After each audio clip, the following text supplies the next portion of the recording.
নিউটনের গতিসূত্র থেকে একটা প্রবলেম আজকে সলভ করব। ভালো একটা প্রবলেম এটা। এখানে একটা বলেছে একটা বেলুন, ঠিক আছে। এবার বেলুনে কিছু বস্তু আছে, মোট ভর মানে বেলুন আর বস্তু নিয়ে মোট ভর হচ্ছে এম। এবার কি হচ্ছে, বেলুনটি নিচের দিকে এ ত্বরণ সহ নিচে নামছে। এবার কোশ্চেনটা হচ্ছে যে ওই বেলুনটাকে হালকা করতে হবে, মানে ওখান থেকে কিছু ভর আমি নিচে ফেলে দিলে ও হালকা হয়ে গেল। হালকা হয়ে গেলে একই ত্বরণে উপরের দিকে উঠবে। বলেছে যে কত ভরটাকে তুমি ফেলে দিবে যাতে বেলুনটি কী হবে, উপরের দিকে উঠবে। কোশ্চেনটা হচ্ছে এইটা, যে কত ভর অপসারণ করতে হবে। এবার কথা হচ্ছে এই যে বেলুনটা উপরে উঠছে বা উপরে নামছে, নিশ্চয়ই ওই মোট তার উপর একটা বল প্রযুক্ত হচ্ছে। যখন নিচের দিকে নামছে তখন তাহলে নিচের দিকে একটা লব্ধি বল কাজ করছে, আর যখন উপরের দিকে উঠছে তাহলে উপরের দিকে একটা লব্ধি বল কাজ করছে। তো মোটামুটি আমরা জানতে পারলাম কখনো নিচের দিকে লব্ধি বল কাজ করছে, কখনো উপরের দিকে লব্ধি বল কাজ করছে। তাহলে নিশ্চয়ই ওই বেলুনটার উপর দুটো বল কাজ করছে, একটা উপরের দিকে বল আর একটা নিচের দিকে বল। এটা আমরা বুঝতে পেরেছি। তো যদি আমরা দেখি,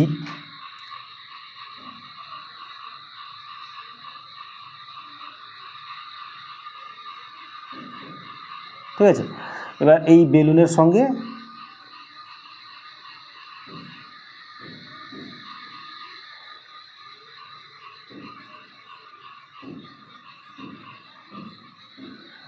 বাঁধা একটা এতে কিছু বস্তু আছে, ঠিক আছে, বস্তুতে কিছু ভর আছে। এবার এই পুরো সমগ্র বেলুনের ভর হচ্ছে, মানে বেলুন আর কিছু যে বস্তু ঝুলানো আছে সেটা নিয়ে মোট ভর হচ্ছে গিয়ে তোমার এম। মোট ভর হচ্ছে এম। প্রথমে কি হয়েছিল, বেলুনটা নিচের দিকে পড়ছিল, নিচের দিকে এ ত্বরণে নিচের দিকে পড়ছিল। মানে আমরা তাহলে বুঝতে পারছি যে নিচের দিকে একটা লব্ধি বল কাজ করছে। তো নিচের দিকে লব্ধি বল কাজ করছে মানে উপরের দিকেও তাহলে একটা বল আছে।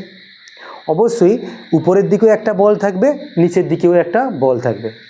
তো নিচের দিকে কোন বল থাকবে, তো আমরা জানি নিচের দিকে কোন বল থাকে, যে পৃথিবী দ্বারা মানে পৃথিবীর যে টান, ওজন কত, সেটা mg। এবং এই যে বেলুনটা ভাসে, ঠিক আছে, তাহলে এই বেলুনের উপরে আরেকটা ঊর্ধ্বমুখী বল কাজ করে, যেটা আমরা আগে জেনেছি প্লবতা বল। তো প্লবতা বল কিন্তু বেলুনের উপরে কোন দিকে কাজ করছে, উপরের দিকে কাজ করছে। যেরকম জলে প্লবতা বল কাজ করে, তেমনি বায়ুতেও প্লবতা বল কাজ করে। প্লবতা বল কী করছে, বেলুনটাকে উপরে তোলার চেষ্টা করছে, ঠিক আছে। FB একে বায়োন্সি ফোর্স বলে, তাই জন্য FB দিলাম। তাহলে এই প্লবতা বল কোন দিকে কাজ করছে, উপরের দিকে কাজ করছে।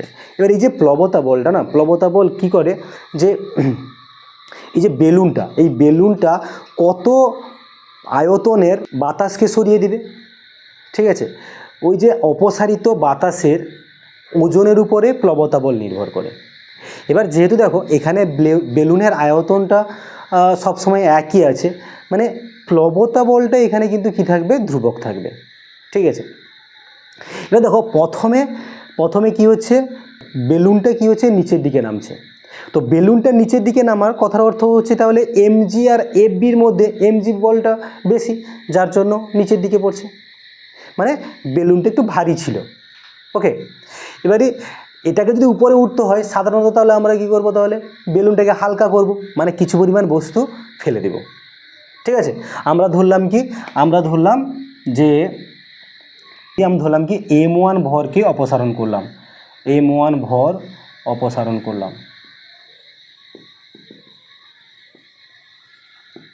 m1 ভর অপসারণ করলাম। এই m1 ভর অপসারণ করায় বেলুনটা কোন দিকে গেল, উপরের দিকে উঠলো। কত ত্বরণ নিয়ে, এ ত্বরণ নিয়ে।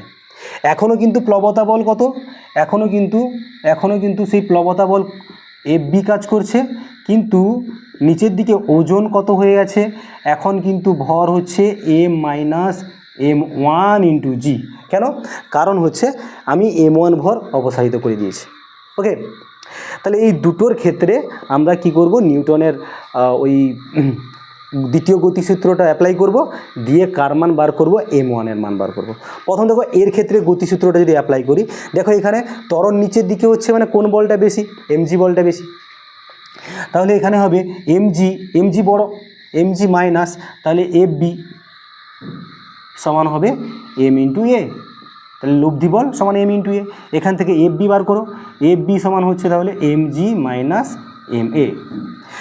এখানে বার করব, এখানে দেখো এখানে এখন কোন বলটা বেশি, fb বলটা বেশি, কেন, উপরের দিকে যাচ্ছে, মাইনাস ওজন কত m মাইনাস m1 ইন্টু জি সমান, তাহলে এখন ভর কত হয়েছে m মাইনাস m1 ইন্টু এ। এইটাকে যদি আমি ক্যালকুলেশান করি তাহলে m1 এর মানটা আমি পেয়ে যাব।